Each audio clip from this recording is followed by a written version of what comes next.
I worked so hard to create this incredible life and career, and I burnt it all to the ground.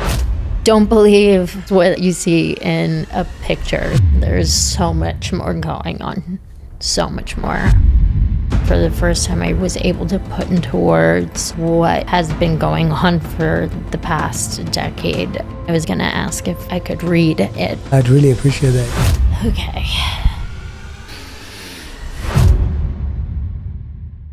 Hey everyone, welcome back to On Purpose, the place you come to become happier, healthier, and more healed. Today's guest is one of those stories that I believe allows so many of us to understand more deeply, to expand our compassion, to recognize the value of what we all go through behind the scenes when you actually live a very public life, a life that we think we know, but we know very, very little about. Today, I am joined by Hayden Panettiere, an actress so many of us grew up watching, whose career spanned more than 3 decades. From one of my favorites, Remember the Titans, to becoming a global star on Heroes and earning 2 Golden Globe nominations for her role on Nashville. Now, for the first time, Hayden is sitting down to share her story in her own words. In her powerful new memoir that I got to read beforehand, This Is Me, A Reckoning.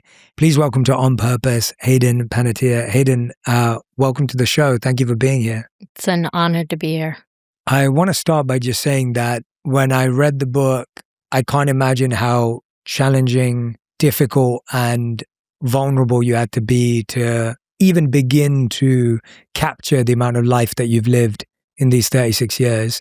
And I just want to acknowledge the courage and strength that I saw in it when I was reading it. And I was so looking forward to our conversation today because I really wanted to learn about the human behind these words, but also behind the headlines and the news that we've seen. I wanted to start off by asking you, what's a childhood memory that you have that you feel defines who you are today?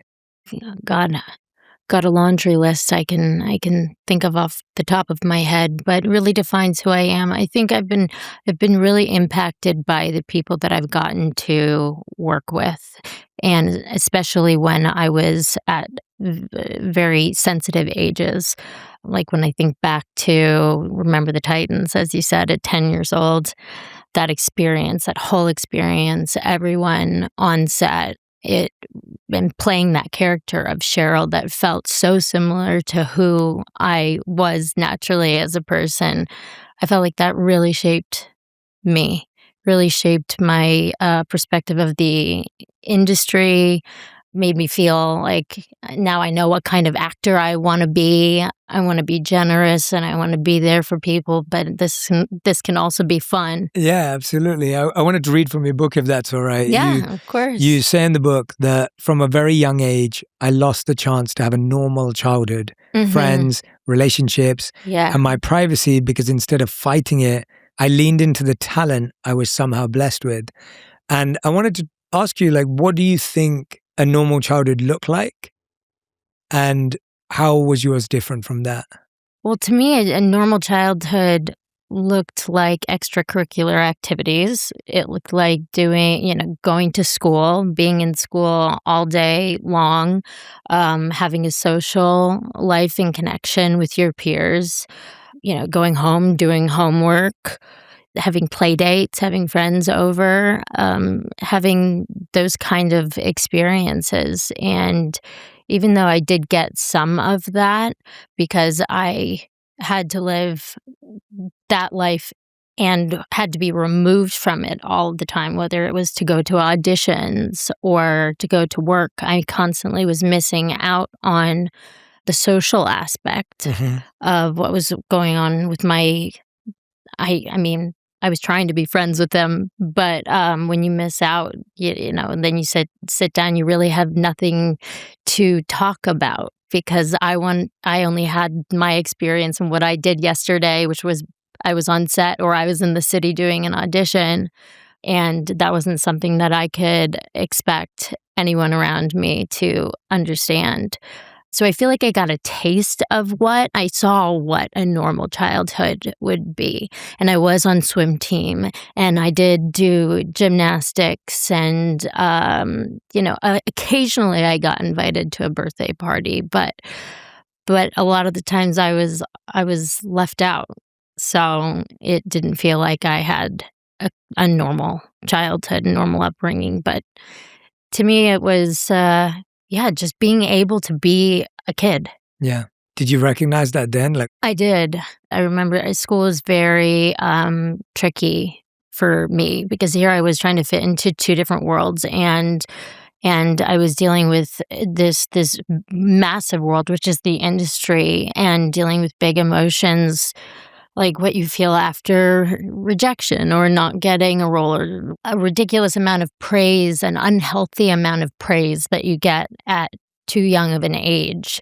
And then I had the world that I was desperately trying to fit into as well, that I was supposed to fit into, that it should have been easy to fit into, and I couldn't fit into that either. So I was like, where do I belong? Yeah, it's hard when you're caught in between two different worlds and you somehow, as a very young child, have to somehow make it look seamless and move through these worlds with taking emotions from this one into that and that one into this. And and you don't want anyone to see you sweat. Yes. Either. You want to be cool, calm, and collected, because being overly emotional around your people that age, like my age, it doesn't go over well. And it doesn't go over well with adults either. So you have to like bottle up all of these emotions. Yeah, wow. Yeah, it almost feels like when you're with your kids your age, you're just trying to fit in and be cool, but you're dealing with these emotions you're carrying over. And then when you're with the adults, you're trying to make sure everyone's happy and everything's going okay. And yeah, I feel like the first time I really felt like I didn't fit in, though, was actually when I was in kindergarten, and it was brought on by the teacher not liking me. The opinions of the teachers and the way that the adults saw me was rubbing off on the kids. And I can only imagine what the kids' parents were saying about, their children going to school with an actress at home. But yeah, I was bullied first by a teacher in kindergarten, and then it graduated to first grade was the first time I heard anyone say, raise their hand and say, why does Hayden get to miss school and we don't? And that was the first time I felt like, oh, it bothers them that what I do. And then middle school, which is treacherous as for anybody, but especially as a female, like girls are just really hard on each other. And it wouldn't help when the teacher would roll in a screen and say, hey, we're going to watch a movie during class, and everyone would get excited, and then they'd pop in Remember the Titans. And there I was trying to fit in and just trying to find a seat next to somebody who wasn't rolling their eyes or huffing and puffing about having to sit next to me. I was just trying to blend, and then they were popping that on, and I was just like, is this even legal? Like, can you do this to a kid? Is this child abuse? Yeah. Was it ever clear what the reason the teacher who bullied you was, or did they ever have any interactions with your family? Or No, I mean, first of all, kindergarten is way too young to really do anything wrong. I mean, I remember the first time she ever bullied me was the very first day of kindergarten, and we were coloring, and they had the crayons in these wet wipe boxes, and they said, wrap it up, everybody close the boxes, and as being kids, it became a little bit of a race of who's going to close it first. And I went to close one, and another girl went to close it at the same time, and it went on her finger. And I apologized profusely and felt horrible about it. And I remember her best friend walked up and said, yeah, but we have to tell on you. And my heart sank, and I didn't know how it was going to go. And they walked up to the teacher and told her, and I looked at her and I said, it was an accident. And she looked right at me and she said, oh, it doesn't look like an accident to me. Wow. And I mean, at such a young age for that to that's stuck with me, all of these years later. not all of my teachers were like that. There were teachers that were super supportive, but there was a substitute teacher who came in and she would call me the big cheese in front of everyone. And she said, "What you think because you're an actress, you're the big cheese," and that's so not who I was, and so not who I wanted to be. So quite the experience trying to fit in. Disappointed in people. I really just wanted to, as you said, fit in. I wanted to be normal. Like every kid does. Like every kid.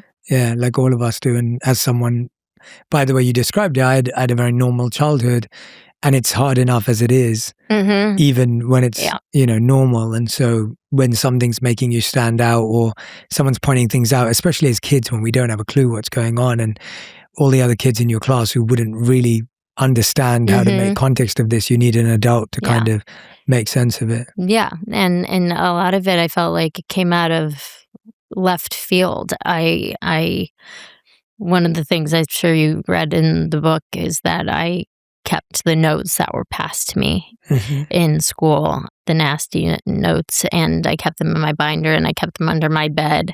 And I think it was because I wanted to desperately to understand what they were seeing in me, and it started the habit of changing who I was to make others happy, to make them like me. And I thought if I could understand where they were coming from or what they saw or what they didn't like, that I could, maybe it was the actress in me and having been directed all my life, that I could change my performance a little bit and it would make them accept me. Yeah, you also had you've talked about having the pressure to support and provide for your family as well, right? Did you always know that that was your responsibility even then? Like when you're talking about this idea of performing, making sure everyone else is okay, Right. I wonder how much of it was something you had to do at home as well. I want to make it clear that, I mean, my father was a lieutenant in the fire department and he had businesses, so I wasn't supporting the family, but I do remember being very young and my mom trying to explain to me that this corporation she set up paid for the cars, the lease on the cars, and the cell phone bills because it was a tax write-off. Right. And I remember that role reversal being incredibly uncomfortable for me, where I was, on one hand, I was still a kid and I was listening to my parents and had to do everything that they told me I could and could not do. But at the same time, I was working hard, making money, and this money was going towards things that I wasn't privy to.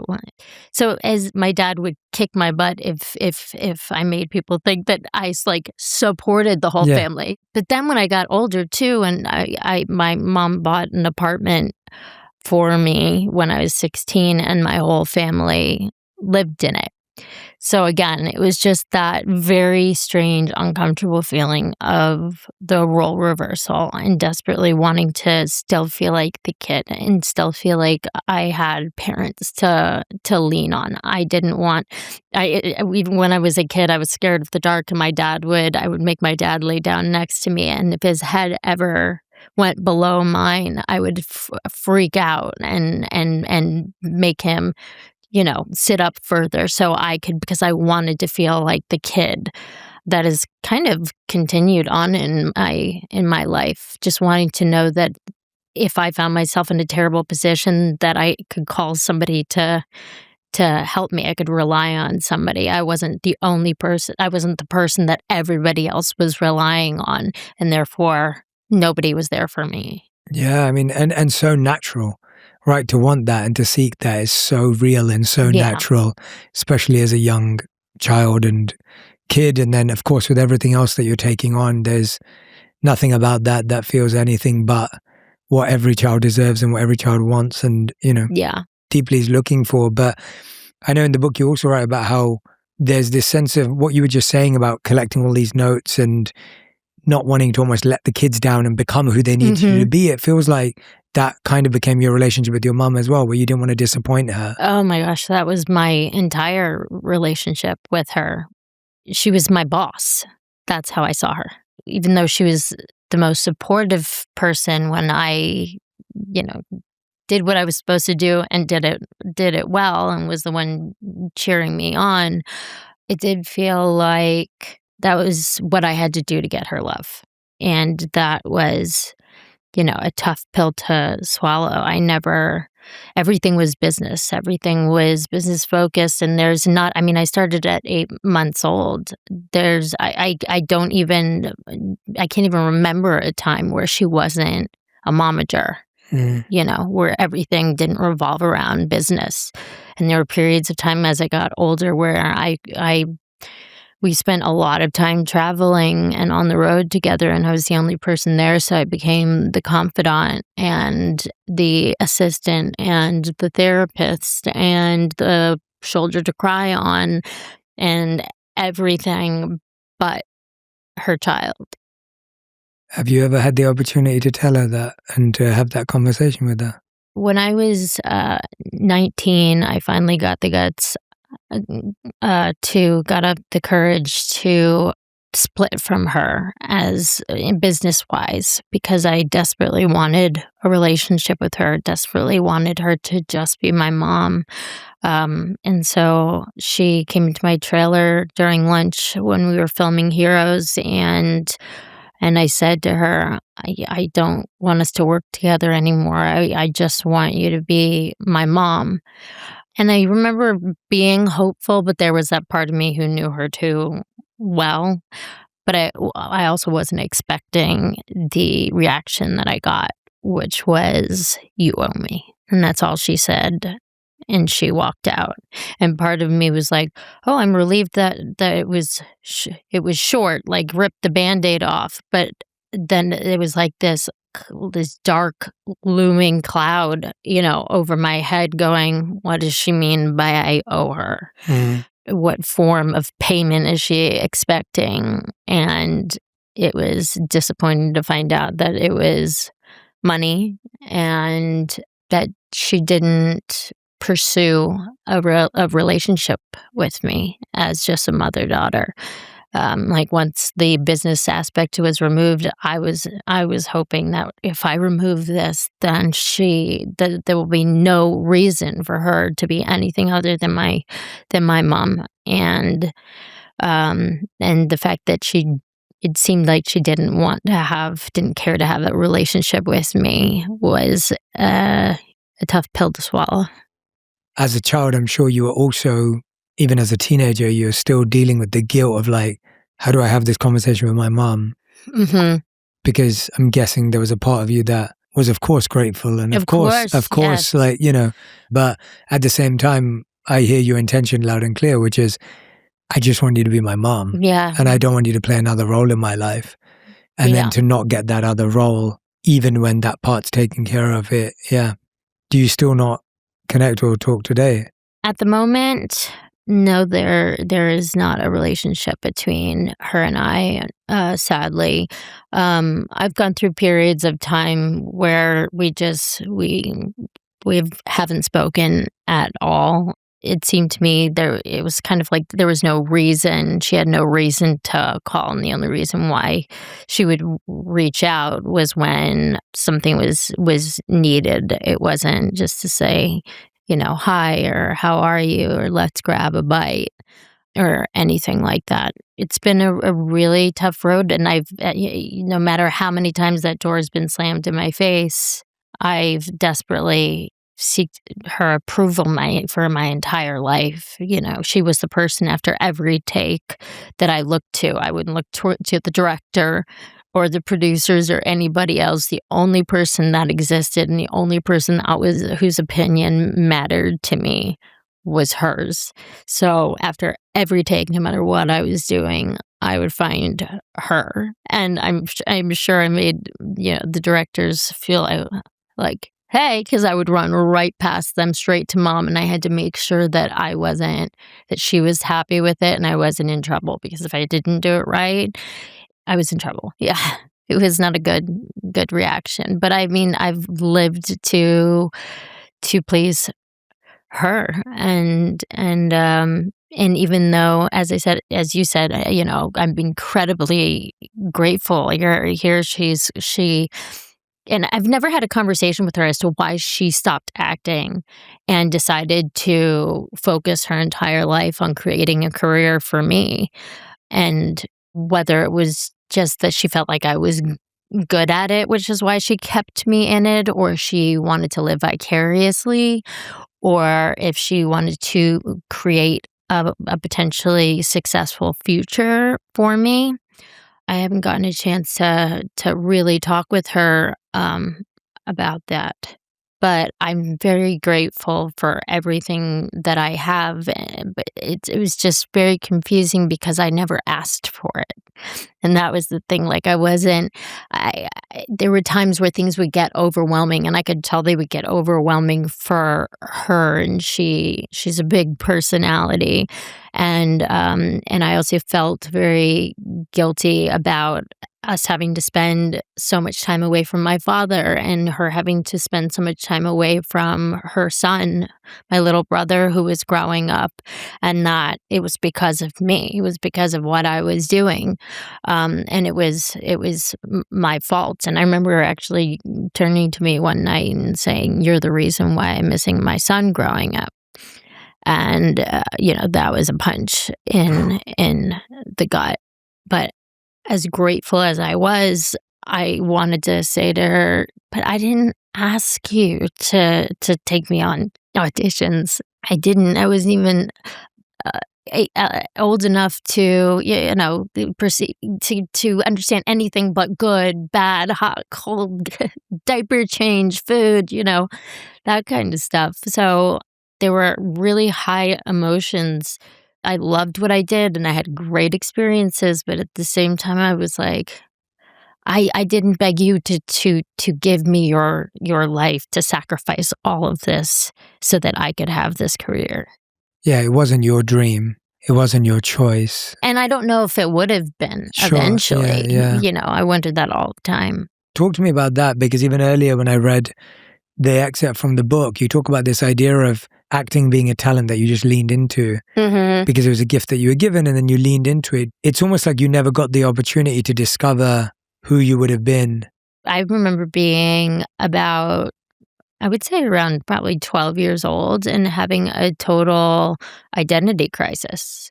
I mean, I was standing in my room, and had been auditioning and acting for years, and I was sitting there going, "Well, who am I? Which part am I?" Because I can be all of these different characters, and I can find all these parts in me, and I can become, and I can bring out my fiercer side, or I can be more gentle, whatever the character called for. And they all felt like parts of me. But who the heck was I? Like, just without this, who would I be if without this? So I was very aware of it, and I was very aware that it was going to have an impact on me when I was older. And I was very worried about that. I didn't talk to anybody about it ever. I didn't think anybody would ever have an answer. I don't, to it. But I was like, this is going to screw you up as an adult. It's going to rear its ugly head, and it's going to, and you're not going to be able to make the connection between why a certain behavior, why am I behaving like this as an adult? It's going to be very difficult to find the connection to the childhood experience that caused that. It's a lot to take on so young, and hard to process, and hard to know where it goes and how it moves forward with you in your life. It sounds like you were being reflective of this almost all the way. It doesn't feel like something that you've only done recently. It feels like at every stage, whether it was 12 or 19 when you finally made the decision. Did you ever start to feel a sense of choice and agency and effect? I'd grown up in a household where, as much as I love the chaos of my family, there was a lot of headbutting going on. So when I was 18 and Heroes was on, and we had all as a family moved out to LA, and we were living under the same roof in a condo, with dogs and cats, and just we were in each other. We went from living in a big house to living in very tight quarters. But as soon as I was 18, I went to my mom and I said, I want to move out.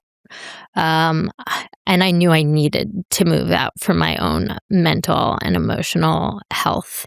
I would say 18 was when I finally felt courageous enough to communicate that and to start my own life. Mm.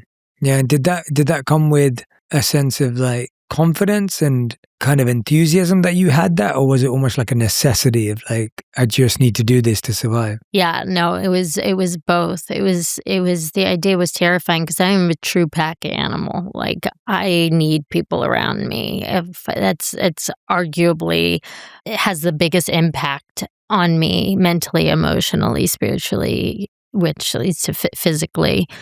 Yes, it was survival. It was definitely survival. It was necessity. It was, I need to get myself out of here. And I carried a lot of guilt with me, leaving my little brother behind in what I could no longer tolerate. And I was terrified to live alone.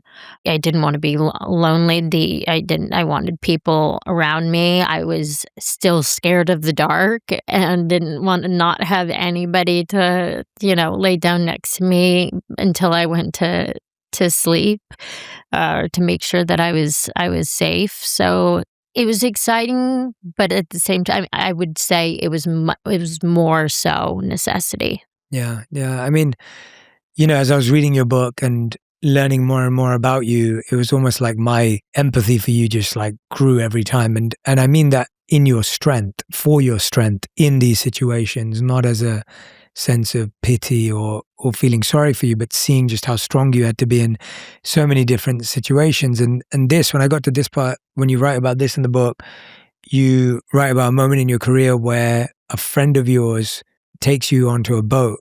You're led to a room which has an older man in it, and then basically told to perform sexual acts. And, Oh yeah.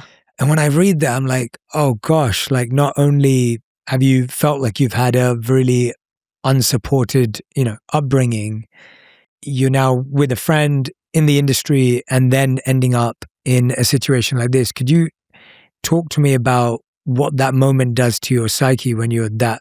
I mean, the fact that I was 18, even though I'd lived such a huge life and I thought I was so mature at 18, scientifically, our frontal lobes don't develop until we're, 20, 26, 25, 26. So even though I felt like I could make healthy decisions, safe decisions, I wasn't capable of being fully aware of what was going on around me. And it wasn't until I found myself in predicaments that I realized, like, my perspective completely shifted, and I realized that I was in danger. But by the time I'd realized I was in danger, I was quite literally out to sea. And it was that moment shook me and was shocking. And I was quite literally walked down, and I had been having a great time. There was no hints of anything like that happening. So it took me, I was shocked. It took me by surprise. And it was led by somebody that I had grown to trust and see as a protector and somebody who had my back. And to be walked down, down the stairs, and it was as like a surprise, presented as though it was like a surprise.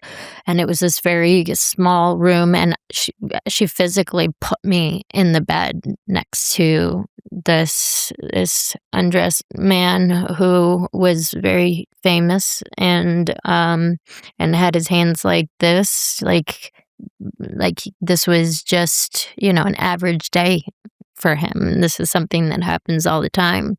And I waited for her to leave, and I mean, that lion in me, that fire in me, my hair stood on end, and I became ferocious. I was like, "This is not happening." But I had nowhere to hide, and I bolted, and I hid wherever I could think of to hide on a boat. On a boat. There was no jumping off and swimming away, and there was nobody who was going to I realized that there was nobody who was going to be empathetic to my situation, that this was nothing new to them. I mean, that sounds, it's such a horrifying event to go through and to be put in that position at 18 years old. And disappointing when somebody lets you down like that, and I'd been let down so much before, and that when you really find somebody that you trust, like, you hold on to them for dear life, and you feel so lucky. So to be betrayed like that is just an awful feeling. And now a break from our sponsor, Miracle Grow. Let's be real, everyone's feeling a little digitally distracted and time-starved lately. People are craving real connections and ways to unplug, and honestly, gardening is the ultimate way to do this. It isn't just about plants, it's about trading the digital noise for a quiet win. As you pour your energy into helping something grow, you're pouring a sense of calm and connection back into yourself too. Whether you're in an apartment or you've never even touched a shovel, don't let self-doubt stop you. With 75 years of expertise, Miracle Grow takes the stress out of the process and makes it pure joy. And here's the big secret. Most people think water and sunlight are enough, but your plants actually need more to truly thrive. Whether it's starting with the right soil foundation or giving plants the boost they need to stay vibrant with plant food, Miracle Grow has all the essentials to make growing simple and stress-free. Head to miraclegrow.com to check out all of their easy-to-use products and start your growth journey today. How do you decide who you trust now? It doesn't seem like I've done much of a very good job. I don't think I've gotten much better at choosing on one hand, because I do feel like there are certain people that with negative energy, and that are just not good people, that have been drawn to me for whatever reason, and who I've not seen clearly immediately. It took me a while. Like, they really were able to pull the wool over my eyes, which you would not I didn't expect of myself, having had all the life experience that I have, and having had things like that already happen to me. Like, you would think it would have been a learning experience, and I would have made sure that it never happened again. And unfortunately, that was not the case. But that being said, on the other hand, I have had amazing people in my life. I mean, my dad has been a huge support system for me since I was a kid. He was the safe space. And there's a lot of me in him. He is the person that kept me grounded and made me, the good in me. I got my big heart from him.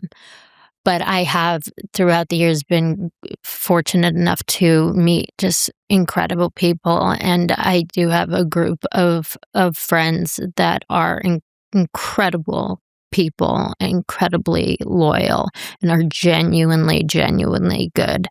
So there are just a few that have snuck in here and there. Yeah, I think, and I got to meet some of them today. Yes.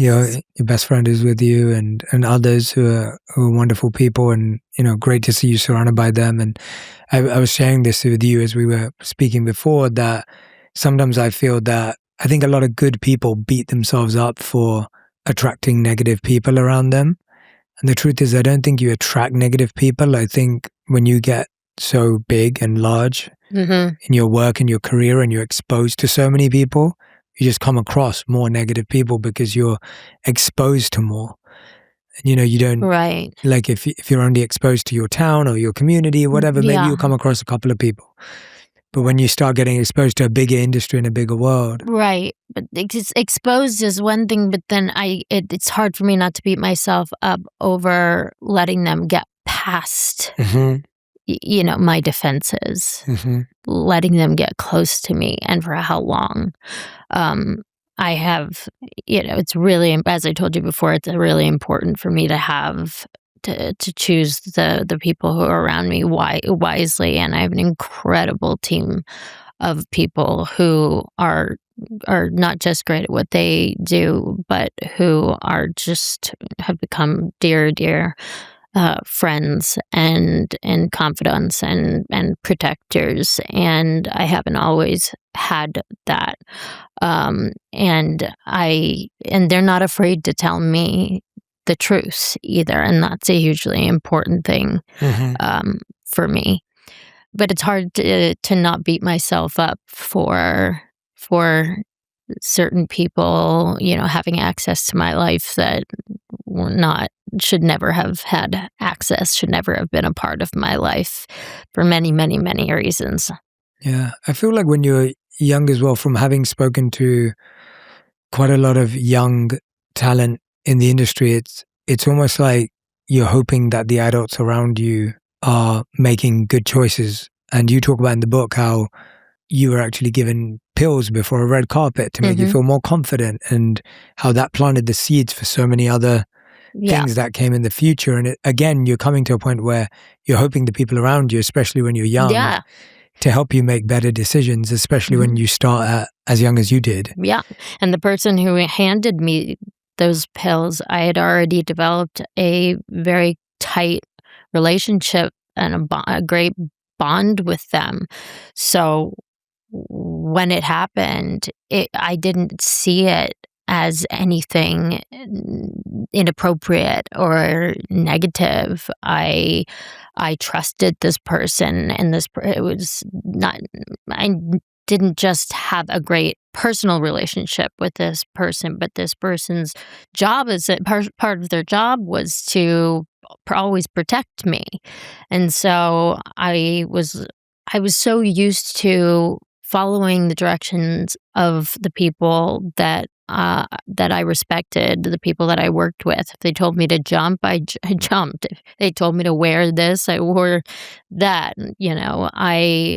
I trusted them more than I ever trusted myself.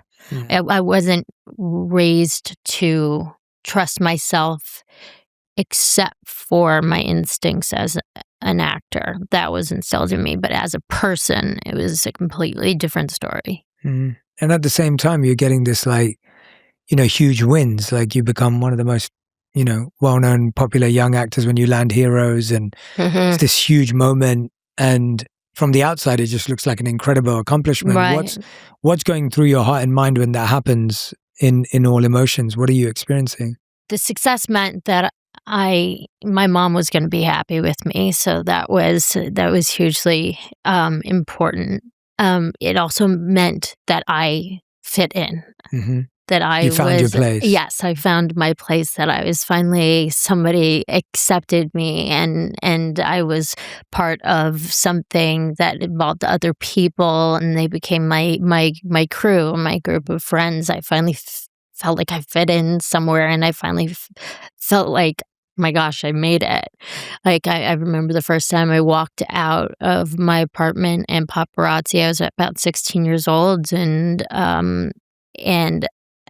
I had imagined younger, getting to the place in my career where I would get paparazzi, and what is it going to look like? Am I going to do like one of those like, no, don't take a picture of me, it's going to be one of those just be perfectly. Beautiful shots, and it was just sheer terror. I mean, the when shot, you actually when it actually happened, I heard this clicking, and I looked up, and I remember it feeling like I was looking down the barrel of a gun, and it was a guy sitting in his car with his window rolled down, and I think I was walking my dogs, and I was horrified because I was like, oh my gosh, that's not the look that I expected to have. That picture is of me looking terrified, absolutely terrified, and probably going something like that. That's not the shot you first want.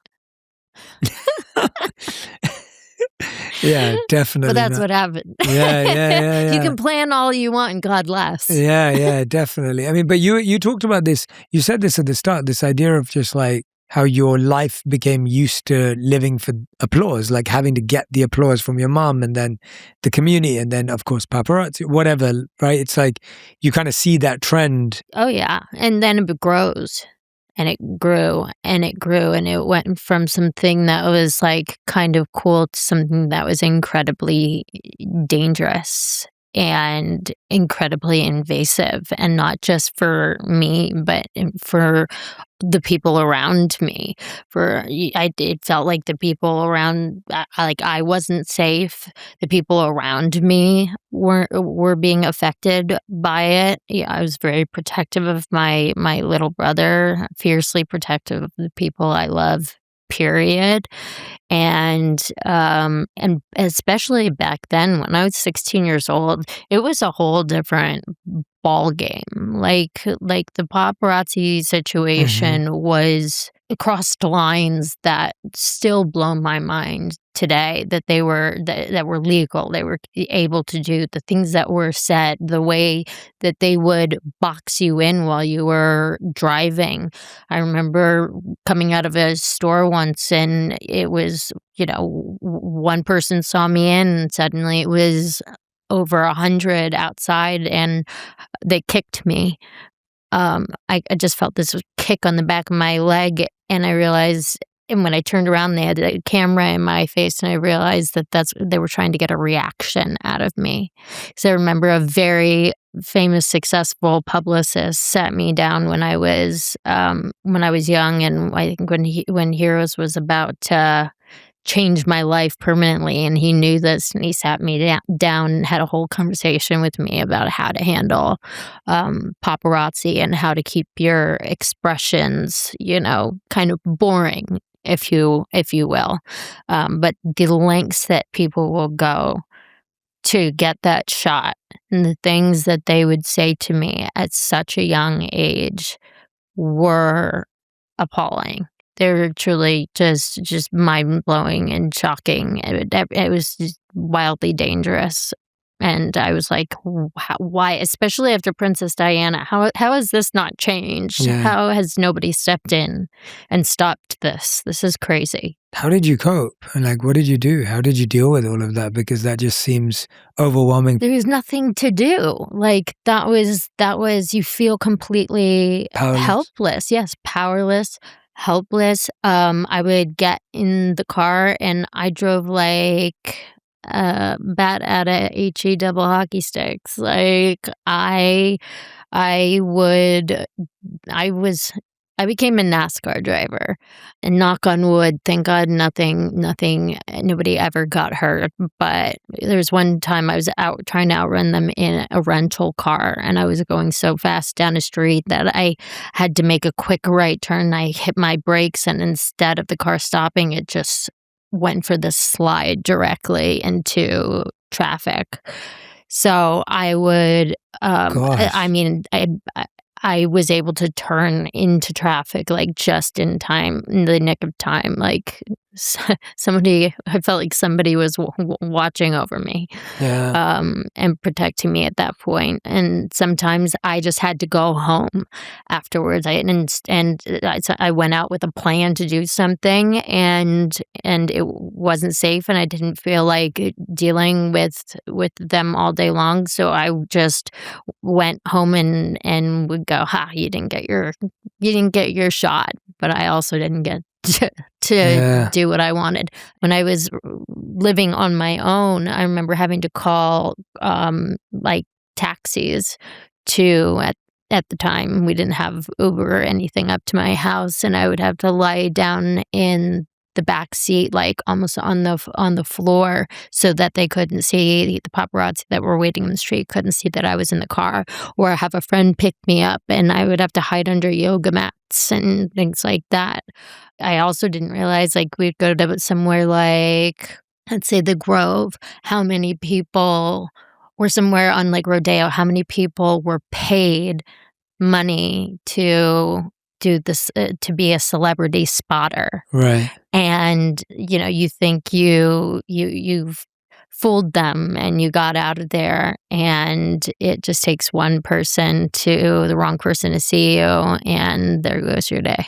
Yeah. Well, I believe it was around the same time in the book you talk about meeting Vlad for the first time when you're doing the show, and I was wondering, when you reflect back on it now and meeting him, what version of you were you then? When I met him, I was 19. I liked myself back then, actually. When I think back on it, I felt like I held my own well. I found a lot of joy in life. I was a really happy person. I hadn't had anything, I hadn't lost people I loved or been through anything that had negatively shaped me. So I was in a really good mental spot, a healthy mental spot when I met him. I was full of piss and vinegar, as my mom would say.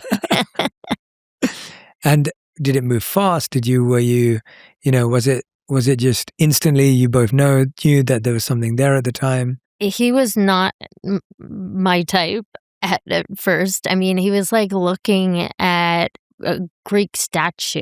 Like, that's what it was like being in his presence. Like, I just studied his face. He looked chiseled out of stone, out of marble. You're like, That's and he probably was the best description so of it. big. Yeah.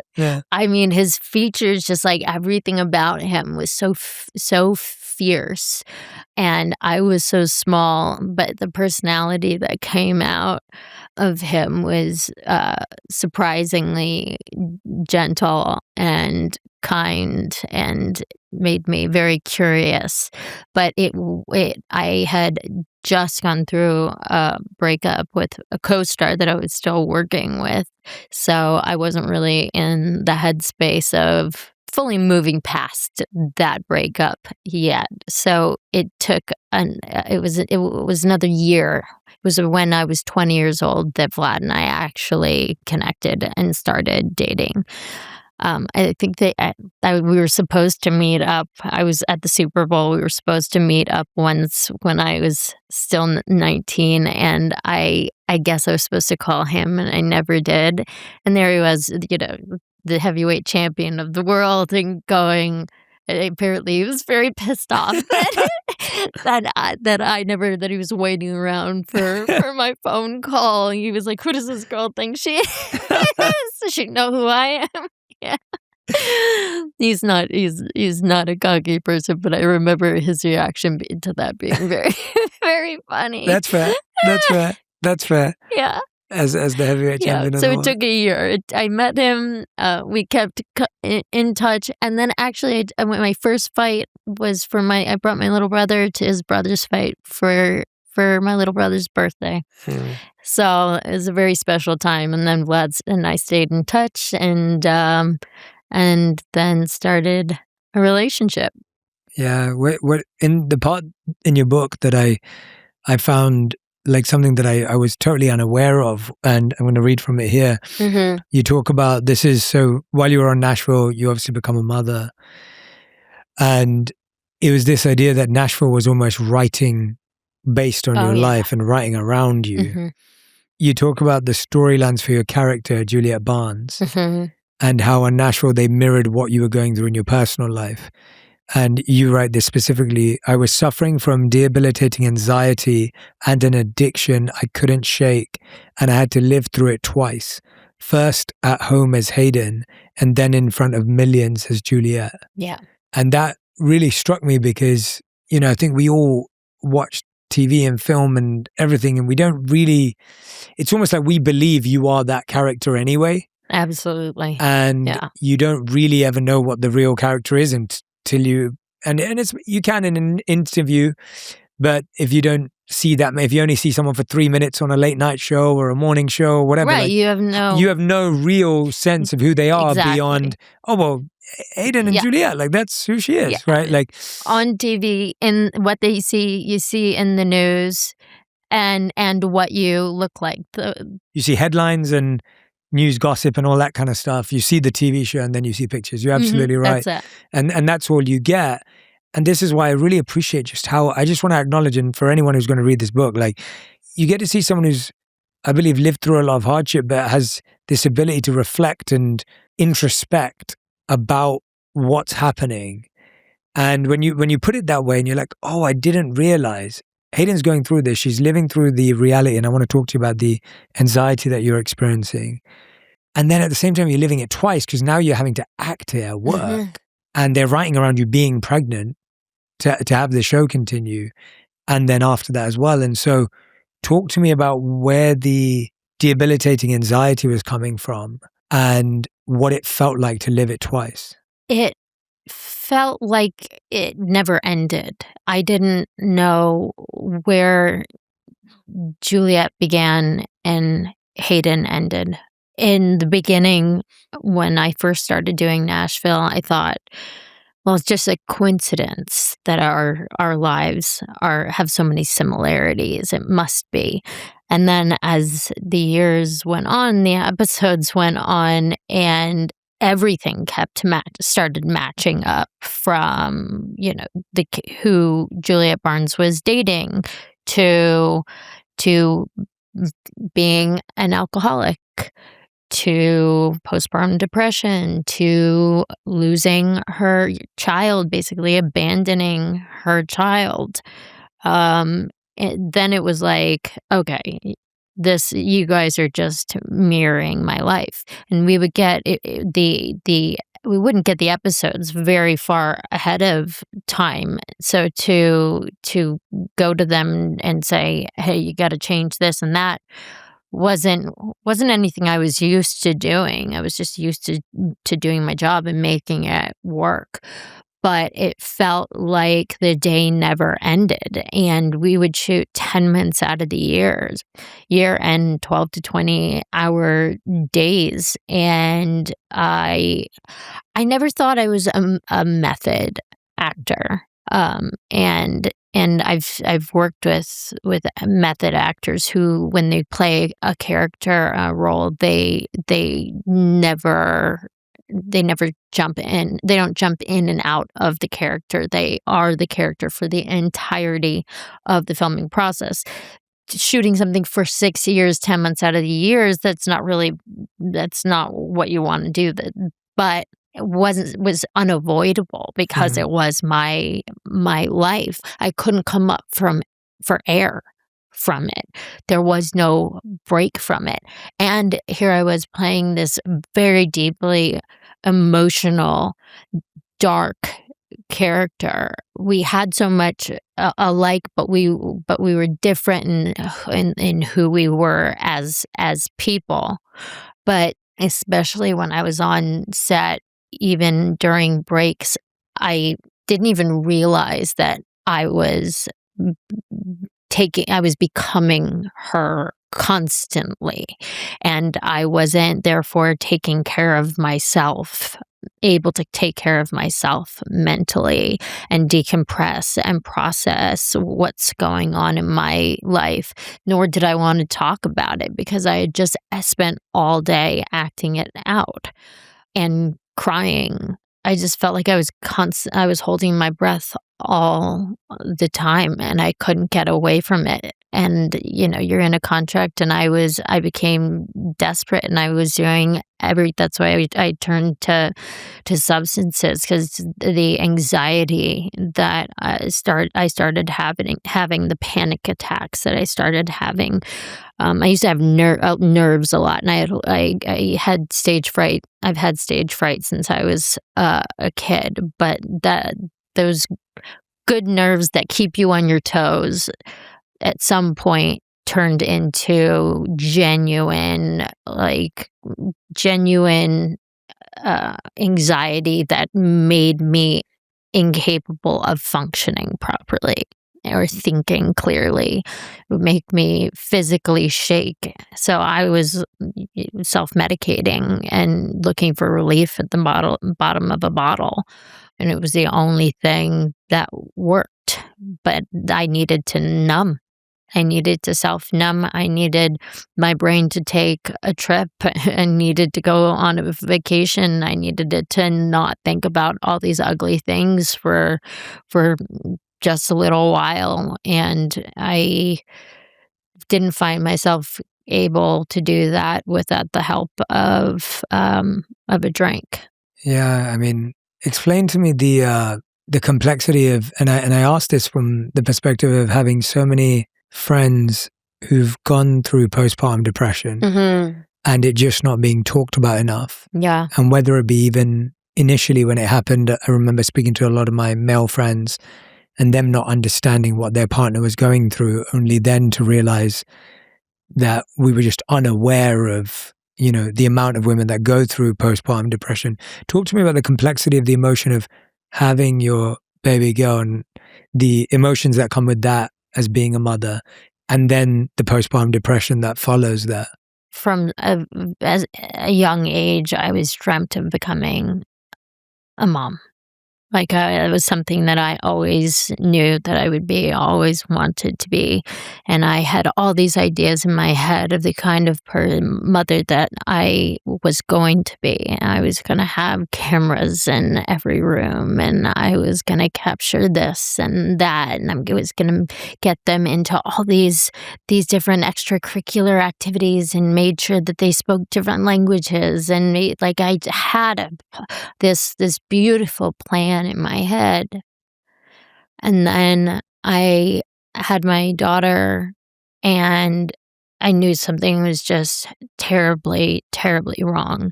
And now there's a lot of stigma around postpartum, and there's a lot of misunderstanding, and it's on it's on a spectrum, it's on a scale, and fortunately, I never felt any hostility or negativity towards my child, thankfully. But I wasn't connecting with her the way that I knew I should be, and that I was full of stress and anxiety all the time, and what I was doing to suppress those emotions was not normal, and it was not healthy. I was miserable. I was in tears all the time. Um, even though the alcohol helped, my nervous system calm down, it is a depressant. So over time, it made things worse, not better. In a moment or two, it might give you the illusion that it's making things better, but ultimately it becomes, it backfires and it becomes a disaster. But Vlad was incredibly supportive, even though he had no idea what was going on. And I had no idea what was going on either, because I had never been around anybody who had ever experienced postpartum depression before. I'd never heard it spoken about. My mom, the females in my life, nobody ever said anything about it.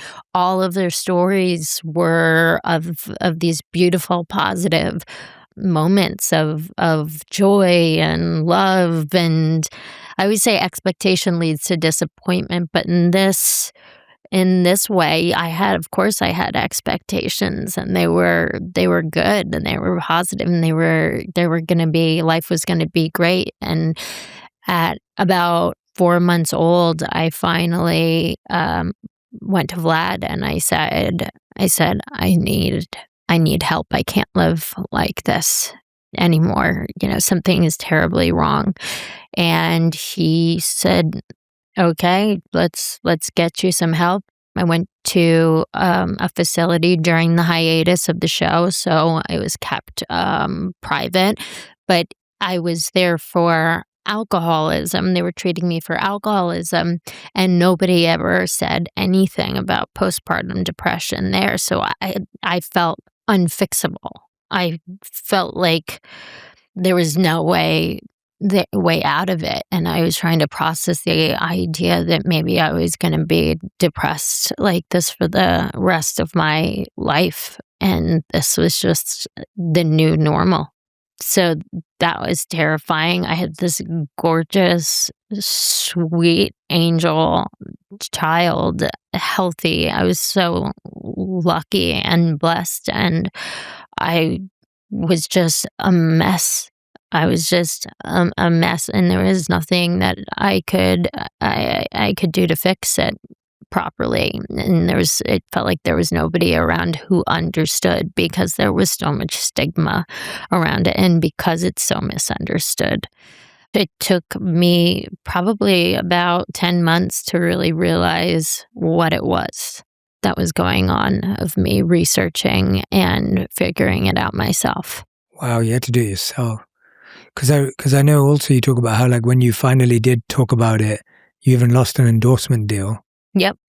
Neutrogena I was with for 10 years, and I mean, they have morals clauses, which was had a huge impact in my life, because I was a teenager, and I had all the paparazzi around me catching all of these gory moments, like every moment, every cigarette that I smoked, or bad outfit, or oh, she's looking chunky in a bathing suit. Oh, she has a fat vagina. I mean, I went through all of that.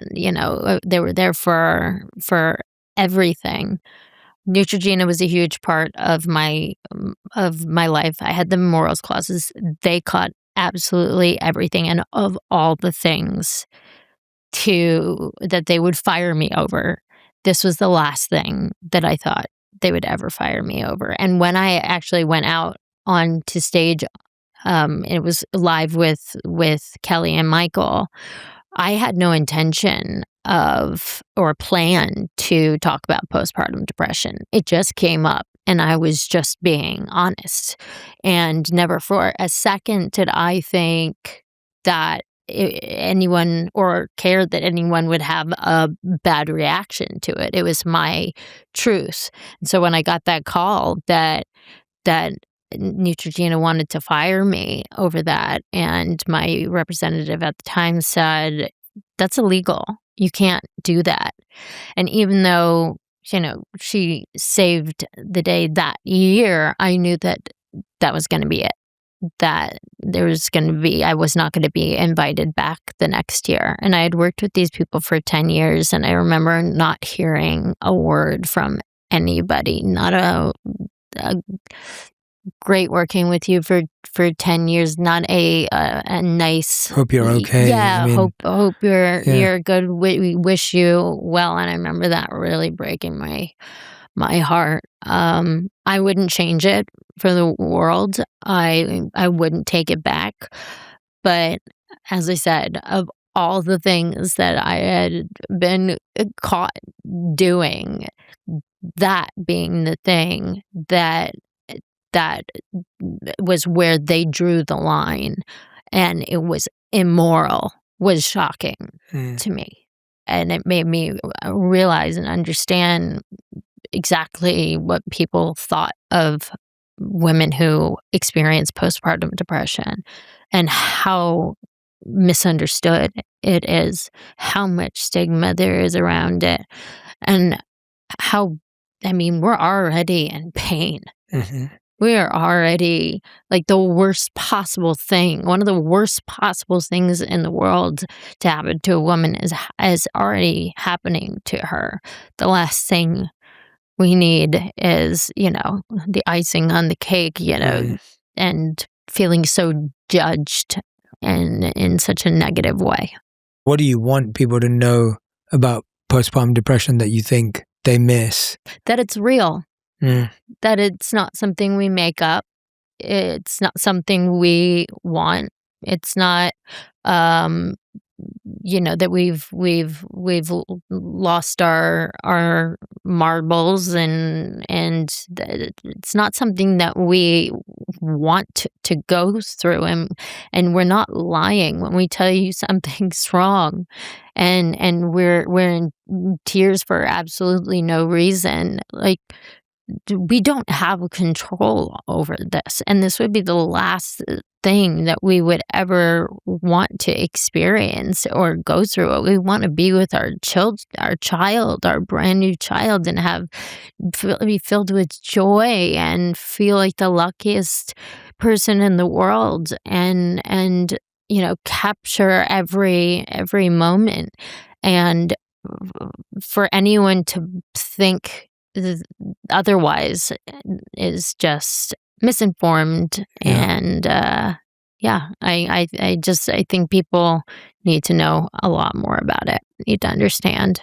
Did the facilitator you visited help you with the alcoholism, or what finally actually helped with that? Oh, I struggled with that for years. It was an on and off battle for a really long time, and getting out of that depression was really difficult. And the fact that I didn't have the time to really spend on healing myself and fixing myself, figuring out, how to navigate this and get back to my old self, because I was on Nashville and we were shooting so much.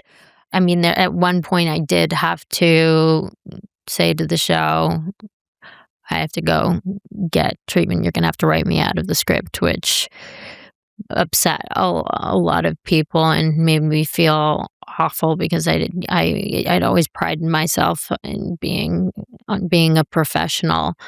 But it was incredibly important for me to get my head screwed on straight, or I was gonna, I was just going off the deep end. I felt myself sinking further and further and further into this dark hole that I just could not climb out of. When I was reading the book, it just felt like the challenges just get tougher and tougher and tougher and tougher and tougher as you kind of, go through it with you. And they also seem kind of, again, just as your career in the beginning stages was almost not a choice, Mm-hmm. all of these things also feel that way, where it's kind of like just happening to you. And Yeah.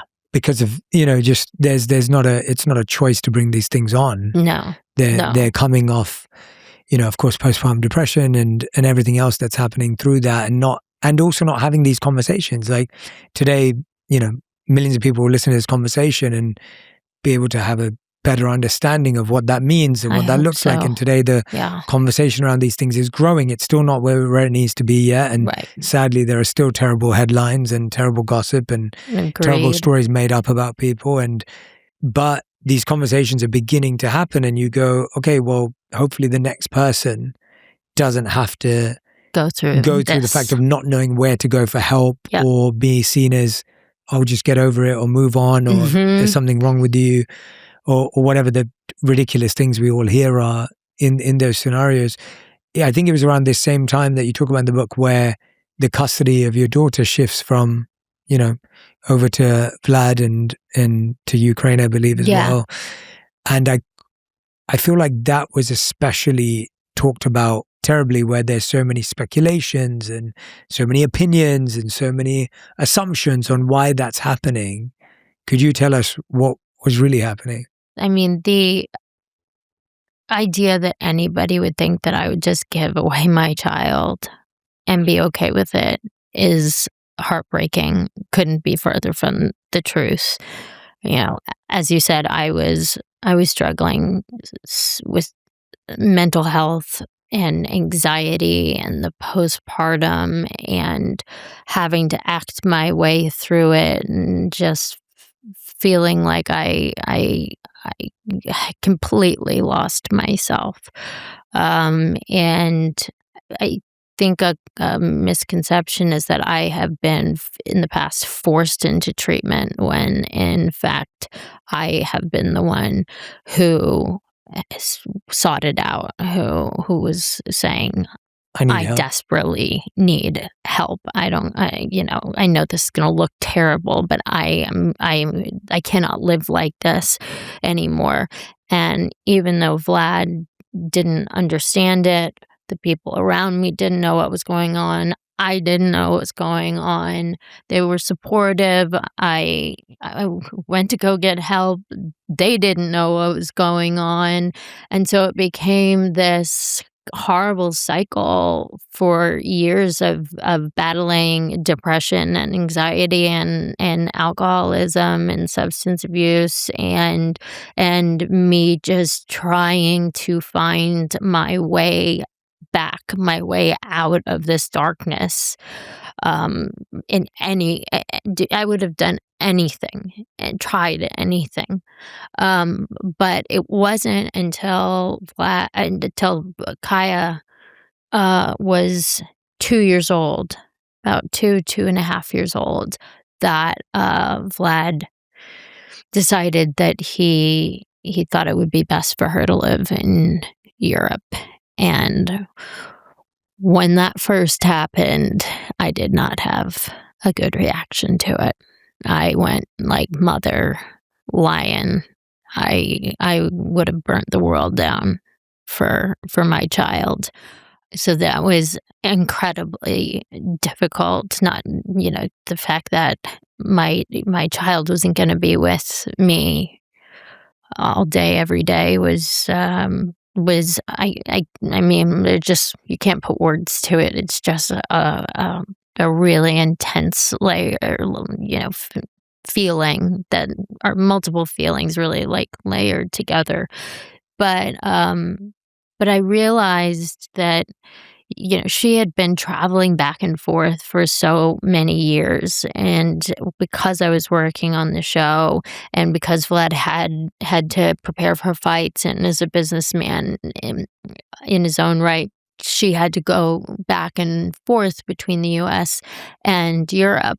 And sometimes we would go together, and sometimes she would go with the nanny. So she had spent a lot of time over there. She had family, she had friends, she had extracurricular activities. She already had a beautiful life, and she understood the languages and was starting to speak them.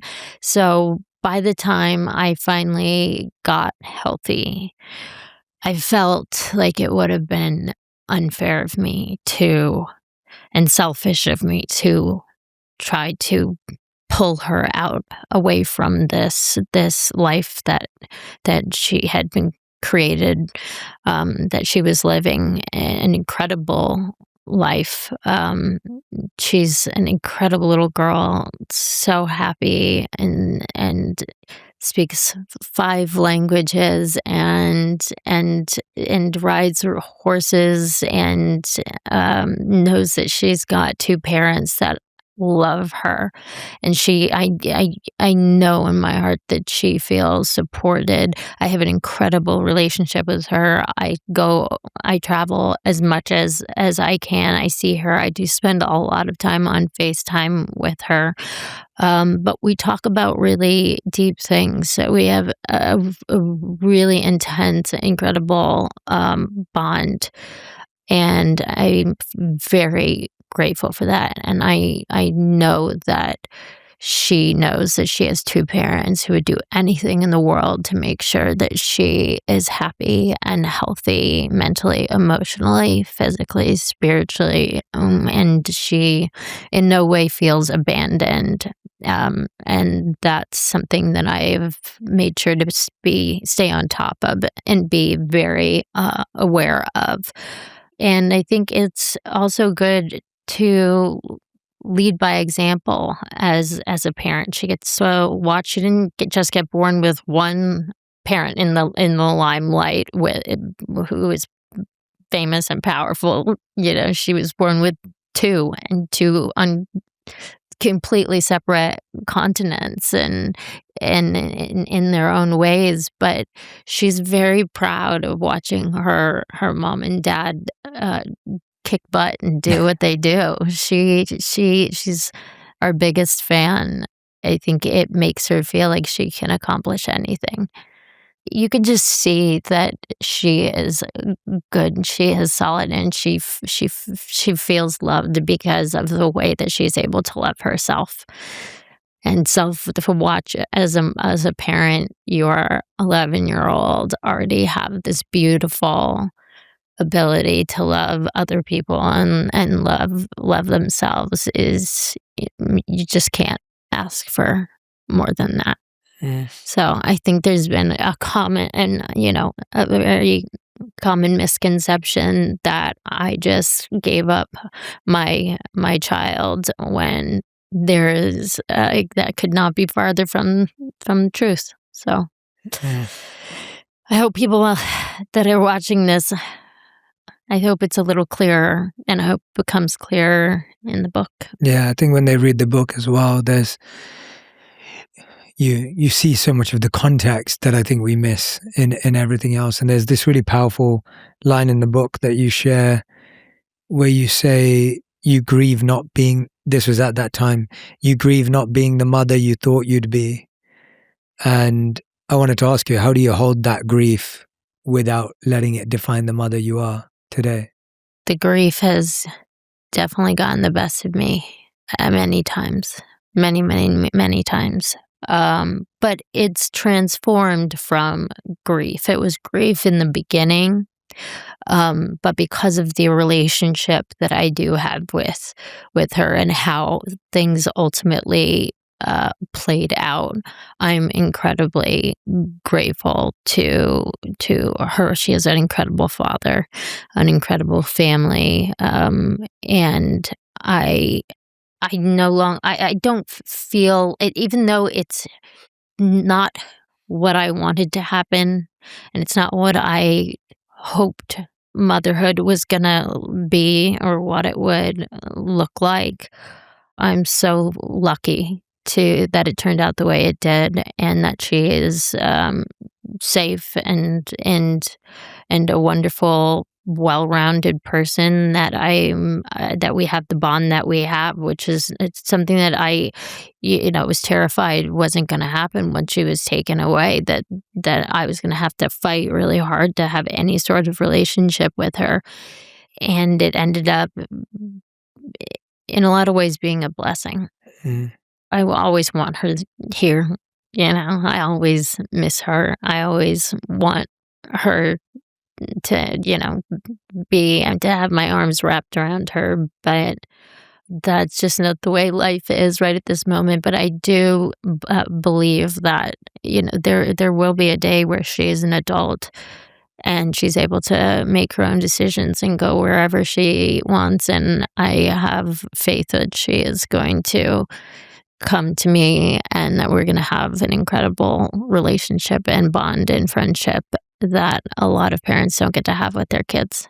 Thank you for sharing that. It's always incredible how things don't turn out the way we expect them to, and yet it seems like you've found a way to work at it and work on yourself and try to make the shifts and changes you need to, whether it was, with the alcoholism, whether it was getting yourself up out of spaces that you didn't want to be in to try and be the person that you would. That's the only option to me. That's is you keep getting, no matter how many times you fall, you keep getting up and dust yourself off. It's and you keep going. It's what you do with these failures or falling on your face. It's what you do after that really counts. It's how you handle that really counts and matters. And I'll never stop fighting to be good.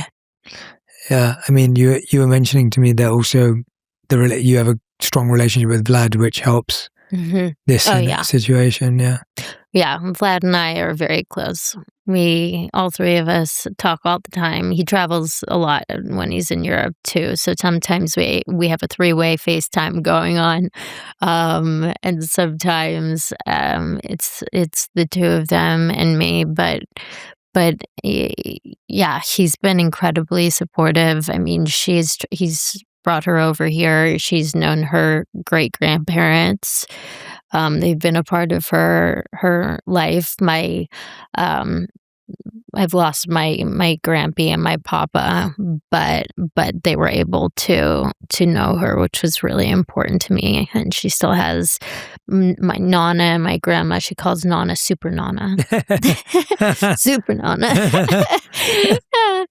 And she is Super Nana. Yeah, we have a great relationship, and Vlad and I are still best friends. There's not many people who know me in this world as well as he does, and I know that we still have an incredible amount of love for each other. And most importantly, we have an incredible amount of respect for each other.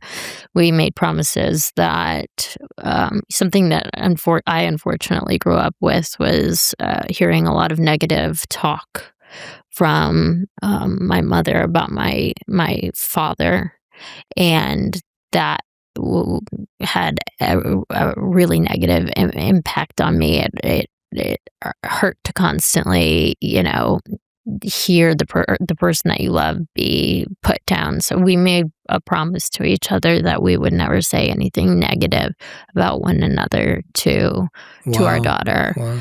And that both of us have stuck to that promise, and we talk each other up to our daughter and talk positively about each other. And I check in with her and make sure she's being respectful, and that she's loves her dad, and that she knows he's a hero and one of the bravest people I know, and she loves both of us to death. So yeah, I mean, I feel like it's an intention we all have to kind of repeat the good things our parents did well and try to not repeat the things that maybe they didn't do so well. And it's almost like we're always trying to be, I think those of us who are trying to be on the path of awareness. Yeah, evolve and just say, hey, I'm going to make other mistakes.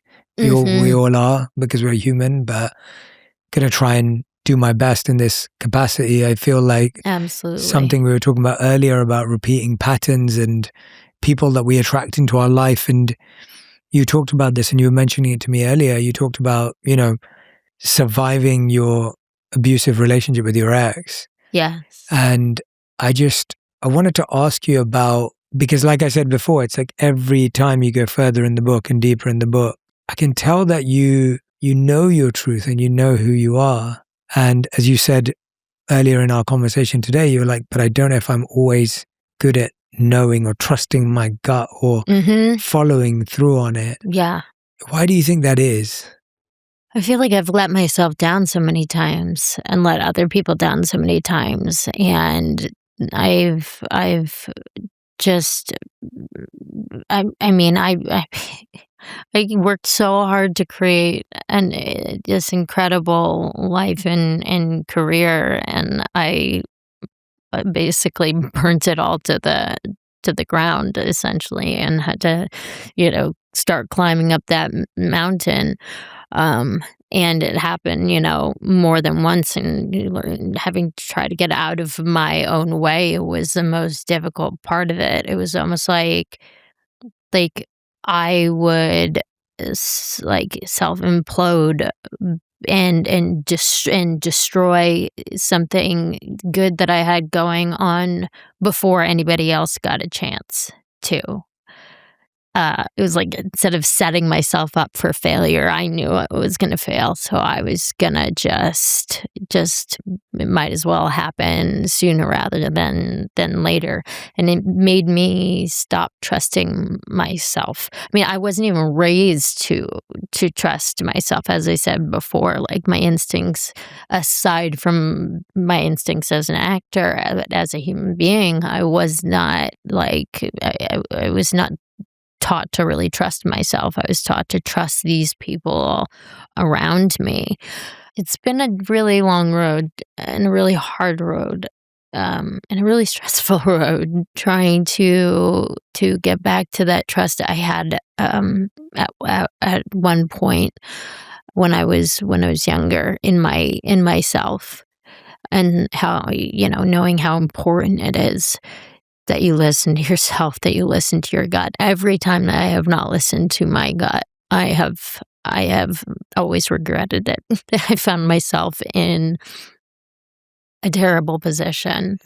The abuse, the fact that I allowed this person not only into my life, but for how long I put up with it. And this is a topic that is, I've been journaling a lot about it, trying to organize my thoughts and my feelings. And I did journal last night, and for the first time, I really feel like I was able to put into words what has been going on for the past decade of my life in regards to the abuse. And I was actually going to ask if I could read it, because I think it's really important. This topic is really important for me to word properly, word well, and so the people listening really understand what I'm saying. Please, yeah. It took me a long time to finally see the situation clearly. I've had to do a lot of soul searching and therapy around this topic, because allowing somebody to get away with harming me was so unlike me. The more I thought about it and analyzed it, the more connections I made between the abuse I was allowing to transpire and the abuse I've gone through in my past. They say that you end up marrying one of your parents, and no, I'm not married, but I found a very interesting connection between this abusive behavior and my mother's abusive behavior. Even though they would both shake their heads and say I was crazy to think there was anything similar about the two of them, there definitely was. I realized that I was more afraid of being alone than being abused. And in order to be around that kind of behavior, it took me dulling my senses and numbing myself with substances in order to silence that rational voice in my head that was telling me exactly what was going on and the many reasons why I needed to get myself out of this toxic relationship and as far away from this person as possible. Somehow, every time I found the strength to get away from my abusers, they would always find their way back into my life one way or another. It was like being on a hamster wheel in this endless, dizzying cycle. And the craziest part and the hardest part was to understand was that the physical abuse would come out of left field, but it was always when he was drinking, same as my mom. We could be dancing and joking, and then a switch would flip and suddenly it was on. Something would snap, and it was like watching a predator suddenly smell blood. I was dealing with this Dr. Jekyll, Mr. Hyde situation. I tried to fight back in every way that I could think of. I took every approach, from standing my ground to attempting to calm the situation to running and hiding from it until he sobered up. Then, once he was sober, that good part of him would be back, and he would see the damage he had done, and he was devastated and apologetic, and it seemed so honest and genuine that I was torn. I thought back to everything I've done wrong in the past and the forgiveness I was shown. So I think a part of me felt an obligation to be just as forgiving. I desperately wanted to make him a better person. I wanted to fix him. I'm a really strong person at my core, and anyone who knows me was shocked that I would ever allow anything like this to happen. I have this bright, powerful light in me that comes on, but then it would dim around that kind of intense conflict. I found myself trying to be smaller and weaker just to avoid a battle, because there's no reasoning with the unreasonable, and as strong as I am, I couldn't physically stand up to a grown man.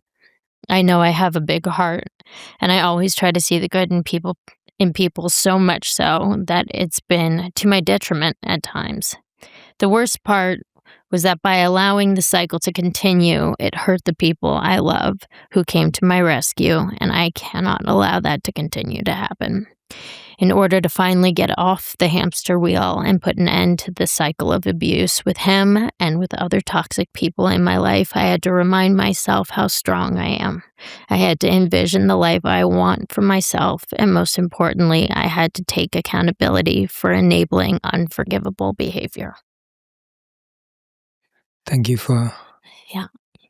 sharing that from your journal. Very, very personal, and appreciate you letting us in that deeply as you do in the book and in what happened in the last couple of nights, I believe. Thank you for letting me share. I feel like, I mean, that's the first time I've shared that, so I'm feeling the weight, this weight come off my shoulders at this moment. How does it feel to say it out loud? You know, when you feel so much pressure on your chest and it and those that anxiety and nerves and then you're relieved by something like that, it feels like an elephant stepped off my chest. Hmm. I feel overwhelmed in a positive way.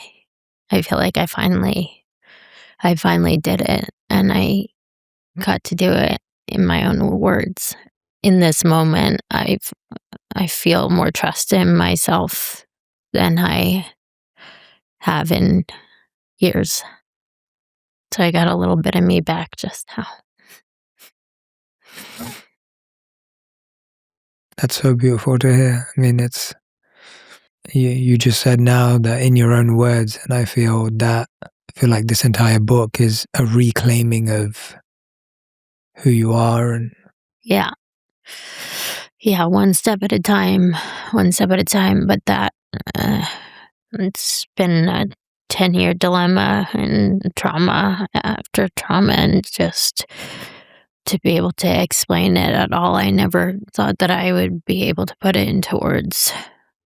you said in there that and I think a lot of us, we tolerate abuse because we'd rather do that than be alone. And I think when you look back on that, you can beat yourself up to say, why didn't I leave earlier? And as you were saying, like, I'm stronger than that. Like, why wouldn't I stand up for myself? And at the same time, there has to be a sense of compassion for oneself to say you're just doing the best you could in that moment. Coming from a good place. Talk to me about that. That was one thing that made it all the more confusing to me, is because I've known throughout the whole thing that I wasn't doing anything to deserve it. And that's why I say in that part, like, talk about how it would come out of left field. It didn't take me saying anything wrong. It didn't take me doing anything wrong. It didn't take mistakes or jealousy, or like, there was no catalyst. And suddenly I would be being dragged by the hair, and it was like, what just happened? What did I do? What can I do to make it go back to 2 seconds ago? Like, what's going on?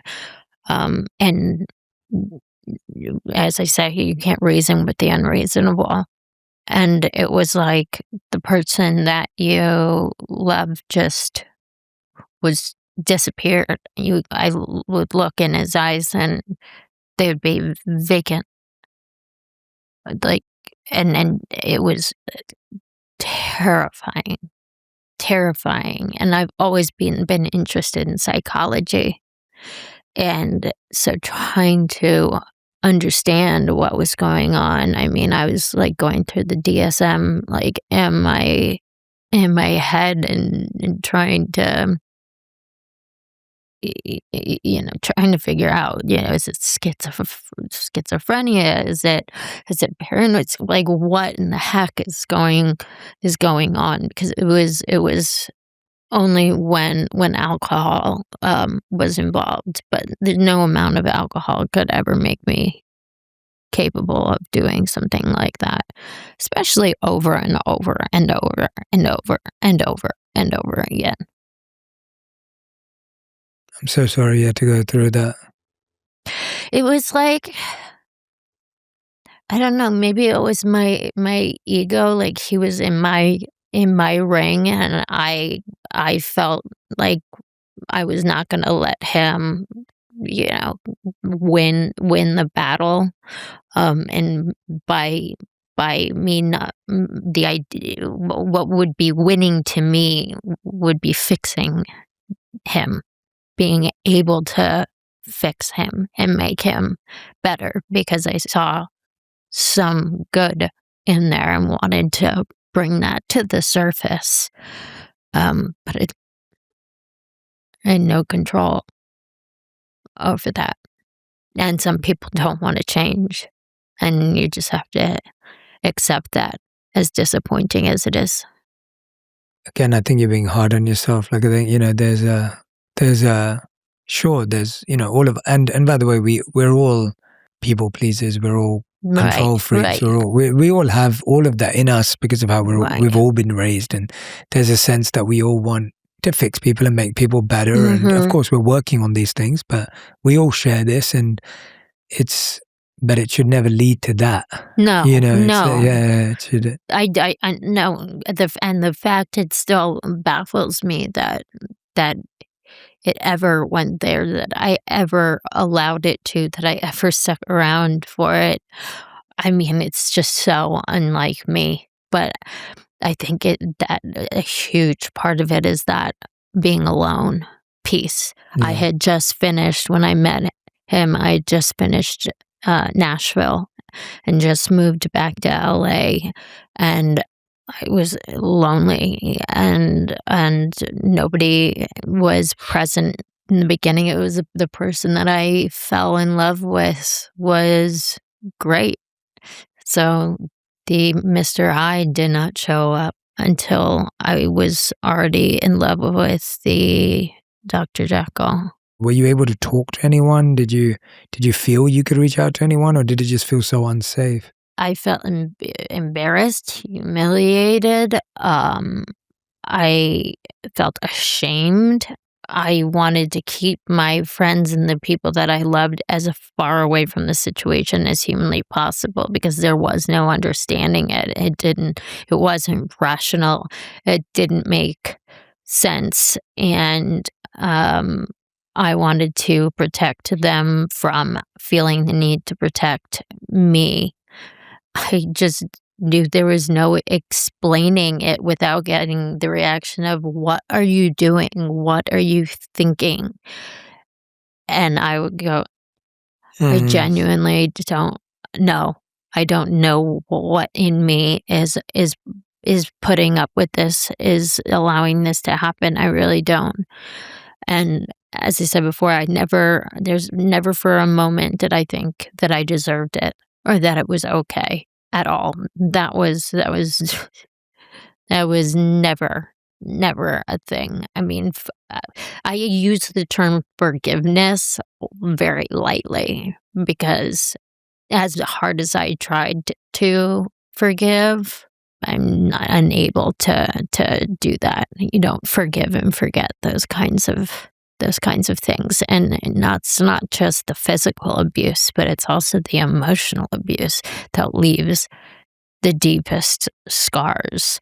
The bruises might fade, but you're left with these incredibly deep emotional scars from gaslighting and being made to feel like it's your fault. And I think I was caught at that perfect time where I was incredibly vulnerable and incredibly weak. He preyed on that, on my vulnerability. What did it take to finally get out? Like, what does that take? Because I feel so many people stay there. How long were you tolerating this for? Well, at one point I thought I had gotten out of it and gotten away from it.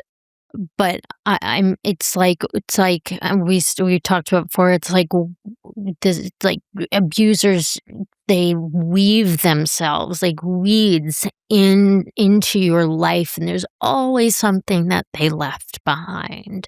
There's also always something that they have to come back for. There's always something that they find to keep that connection, keep you on the hook, keep that connection with you, no matter where you go. That they will always find you and find find a way to slither back into your life. So I went from, really wanting to keep my loved ones away from it to that's it. I've snapped. You don't pull out a gun and wave it around. You only pull it out. This is Yes, it's metaphorically. not real, Yeah, yeah. but you don't wave it around. You only pull it out if you're gonna pull that trigger. And I finally decided, that I needed to pull the trigger, and I called in the heavy hitters and the people that were gonna protect me and make sure that he had no way back in, that this was gonna be a done deal finally. I always hoped that this was gonna happen by me one day, and as I said, I thought that I really thought I had done it and I was capable of doing it by myself, but I needed an incredible amount of support and backup in order to make sure that there was no way for him to find his way back in. What did it take for you to take that step? Like what had to happen for you to say enough is enough? And Finding out that the good that I was holding on to, that I thought I saw in him, was not real. That it was realizing all of the lies.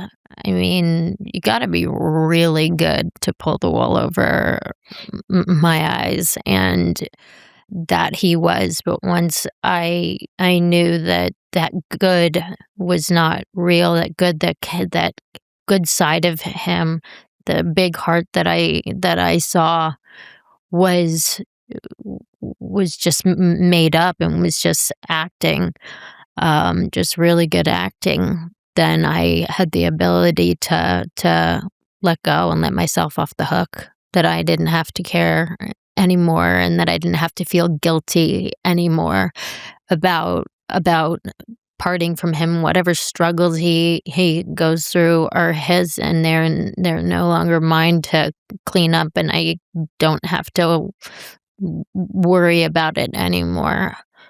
I've released myself.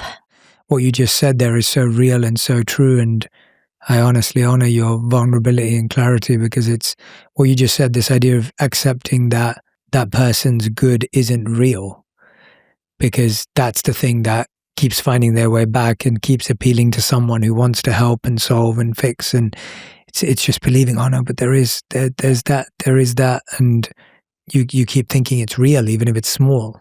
Mhm. And you don't see it that often. But then when you finally accept, oh no, it's not real, it's actually the reason that they keep getting away with this behavior.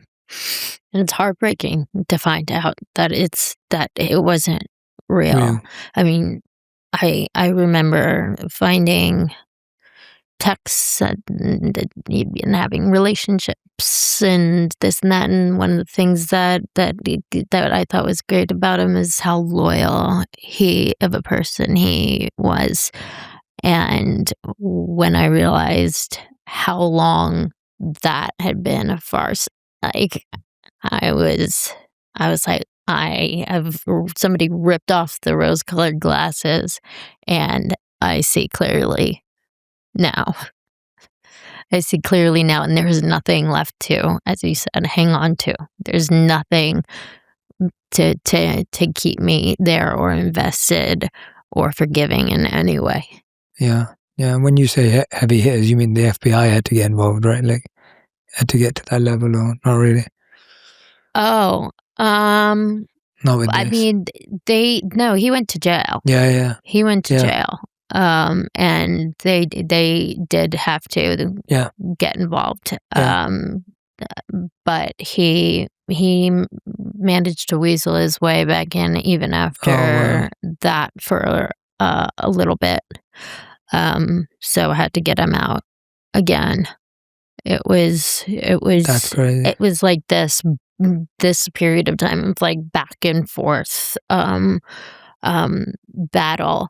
And I mean, as I said, I thought I had gotten away from him for this big period of time, and then for certain reason, I won't go into the gory details of exactly what happened, but don't believe just what you see in a picture. There's so much more going on.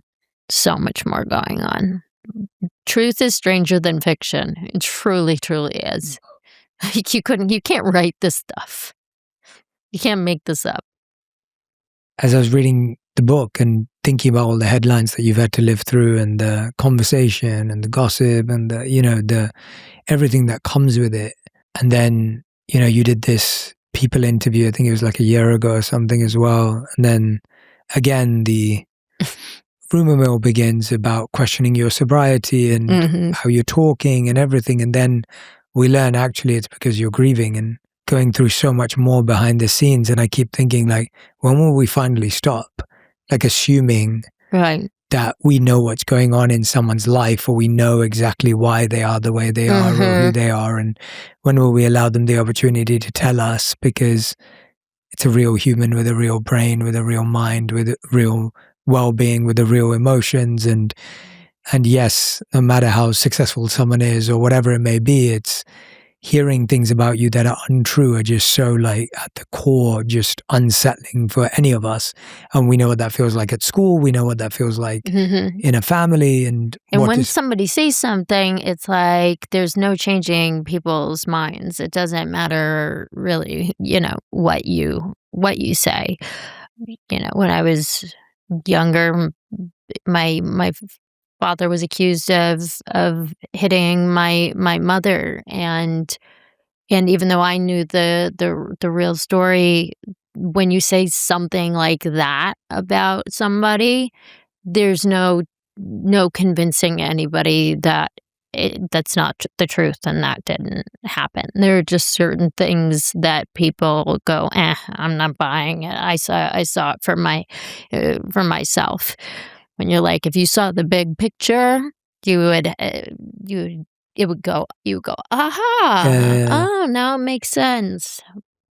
It's like watching, I feel like it's like watching 30 seconds of a movie and deciding who the bad guy is and the good guy is and why they're in that scenario. And then you're like, all right, well, if you watch the whole movie, or you walk in halfway into the theaters and it doesn't make any sense. And I really feel like This Is Me, this book does that for people who want to understand, what the picture really looks like. And you sadly, you've talked about him throughout, you sadly lost your brother 3 years ago. And you describe him in the book as the heartbreak of my life, always right there in the center of who I am. I wanted to ask you, like, how did losing him change the way you see all of this? Because it feels like the hardest one, even though everything we've talked about is extremely heavy and hard. Oh yeah, there's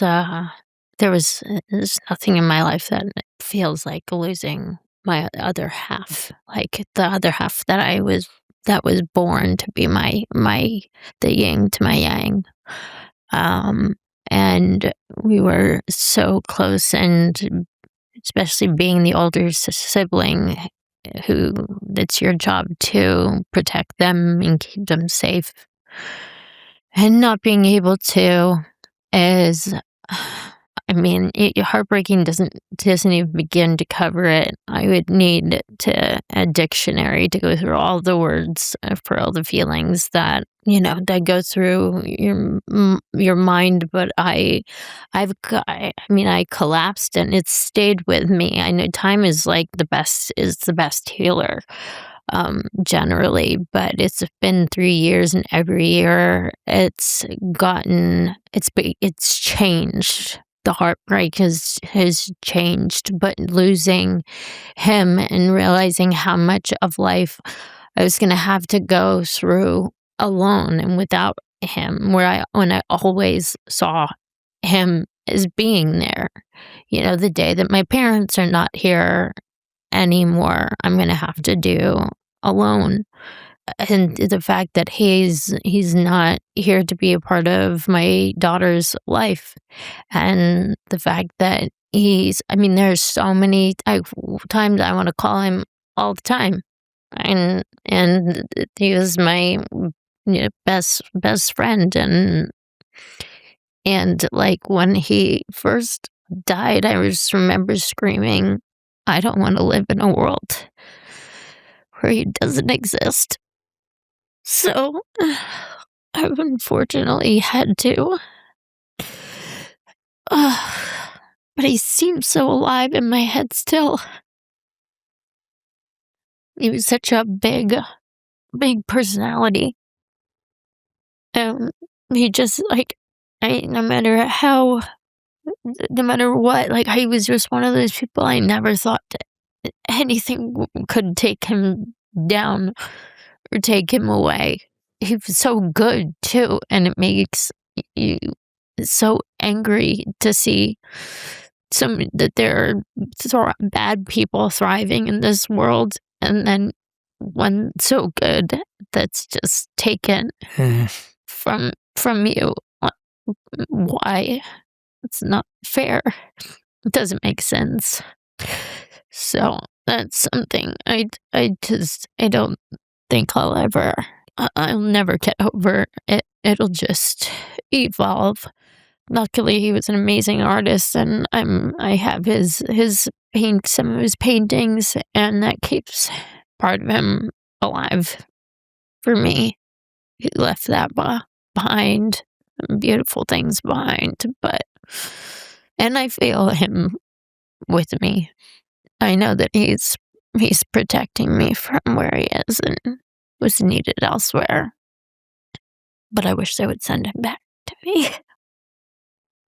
I'm so sorry for your loss, and hearing about him from you and reading more in the book, it's about your relationship. It's so special to have an amazing sibling relationship, even when you grew up in a home where things were maybe a bit more complex. Yeah. That becomes kind of like your... Yeah, he was my rock. We're the only two, he was the only other person who fully understood everything about me. I mean, we grew up in the same position, seeing the same things. We joked about the same things. We laughed about the same things. We cried about the same things. If we weren't 5 years apart, you would think we were personality-wise twins.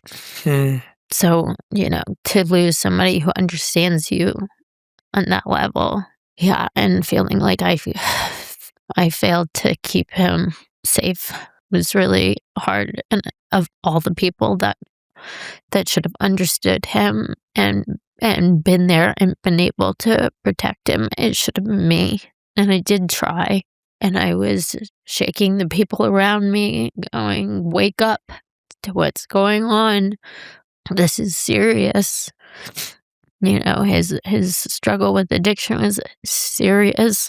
And I mean, I remember before he was 18 begging my parents to send him to military school, before he was capable of making decisions for himself, that they needed to do this for his safety, and he needed to be disciplined. And as much as I loved his free spiritedness, is that a word? Spiritedness, yes. He was such a deep and emotional person. He was so beautiful. I mean, I think about the way that I'm able to forgive, and how I'm the first person to see someone struggle, and I will be the first person there. Like, he was me times 100. It was just too much. I think it was too much to be him. It was overwhelming. The way he thought was overwhelming. The way he felt was overwhelming. So he had to numb too. So I get it, and I just wish I could have done something differently. Yeah, it's hard when you love people and see them do that, and you have a deeper understanding of it because you've been there as well yourself, and know what that can look like and feel like. But again, it's too much pressure for you too. It's like, you have a big heart and you care a lot, but be kinder to yourself, because you can't, solve and save and fix everything and everyone. It's a lot. I feel like that's something that they need to teach in school to children, like how to be kind to yourself. Teach them about negative self-talk, because that's something that we're all guilty of, and it's horrible what it does to us. What we've found out scientifically that it does to us and our energy and our way we think, and the physical, emotional, mental effects it has on us. I feel it's really important for people to understand that, even though it might be something small in their minds, that it's a big deal to talk to yourself like that. When people ask, would you talk to a friend the way you talk to yourself? And most of the time people say no. Right? Yeah. And the pressure we put on ourselves to solve everything and fix everything and be there for everyone all the time. It's a wonderful intention and a desire, but it's impossible to live up to for anyone. Oh yeah. Absolutely. Agreed. Yeah, no matter how much you care and love someone, it's impossible. But I'm so sorry for your loss, and yeah, it's one of those things that never goes away. But you get to, like you said beautifully, that he's still living with you, and you still feel him, and still feel him protecting you from wherever he is. That's a really beautiful approach to grief. I can't imagine how much it took to write this book, and we're only talking about specific events that we're diving into, and there's so much more inside when people will read it and learn so much more about everything we're talking about. But I can't imagine just how much excavating it took, and then to add to it all, you write about in the book how you had a stalker, and through the isolation, through the and I'm just like, it just keeps getting better. How does that feel, to be going through grief, to be isolated, and then be dealing with that on top of everything that you've gone through that you shared today? They have that saying, when it rains, it pours. I feel that all the time. We go through periods of times where things are great, and then everything will go wrong all at once. And I don't know if it's Mercury in retrograde or the something in the air. Like, what is going on to make all of these things happen all at once? But the experience with him is the man who stalked me was terrifying. And this man was not just a stalker who was a big fan. Like, he was genuinely mentally unwell, and leaving message after message about how he was going to bring his katana sword and decapitate, and he was. I had to actually cancel speaking engagements that I had, because he was flying and he was waiting for me there. Now, I've had stalkers before in the past who are all talk, right, and no action, and you go, after a while you go, okay, they're not really gonna do this. Is somebody who's just has the time to sit here and do this. But then there are those that you realize are incredibly dangerous. They mean what they say, and the FBI and Secret Service had to get involved. And I thank them both, all of them, from the bottom of my heart for getting him and for putting him away. He did just recently get out, so wow. That's terrible. It's I'm feeling all these different emotions going on, while having I like the way you say it, excavated my life. and written this book and put it all out there, very emotional topics, than to deal with something like this on top of it, and knowing that he just got out too of jail recently, um, is scary. The whole experience was just to deal with somebody that's that unhinged is terrifying. It's because it goes back to that you can't reason with the unreasonable, and you have no idea what they're capable of.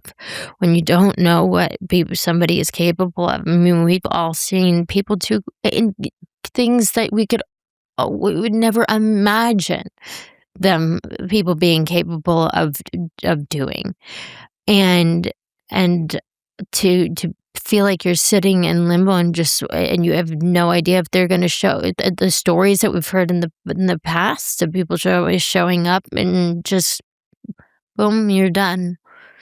You're gone. To deal with somebody like that. That is one of the most terrifying feelings in the world.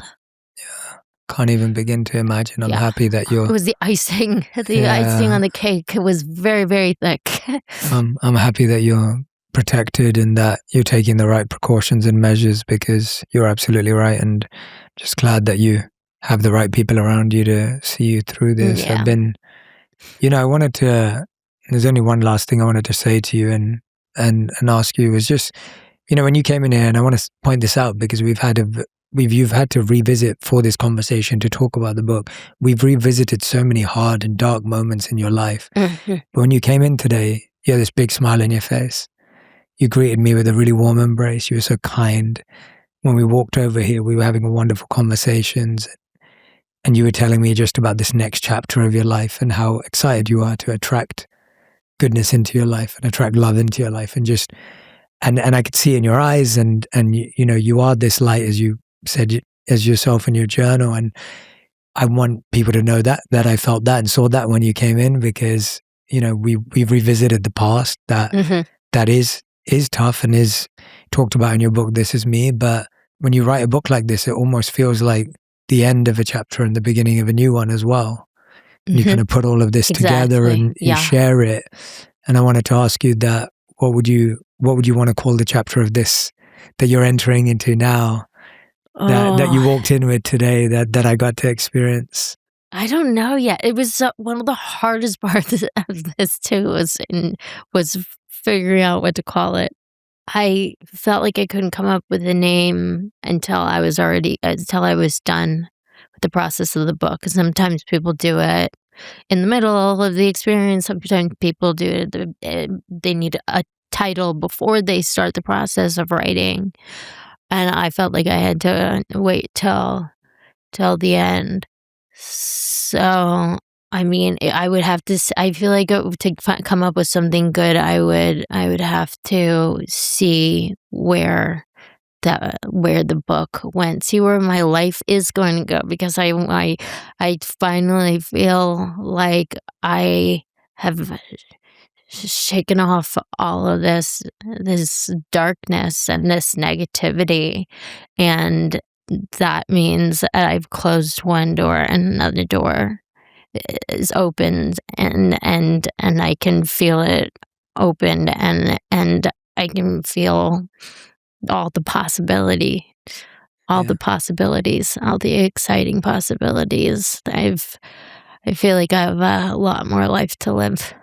Absolutely. I think you're one of the toughest and most vulnerable and bravest people who sat in that chair, and I really notice and acknowledge just how much work you've had to do to even be sitting here right now to share your story with this much grace and courage. So thank you for trusting me. Thank you for being here. And I'm really looking forward for people to read this book, and I hope it reaches the people who really need it right now. Yeah. People who may be caught in cycles that you found yourself in can break out, that it can protect others who are in the early stages of careers like yours.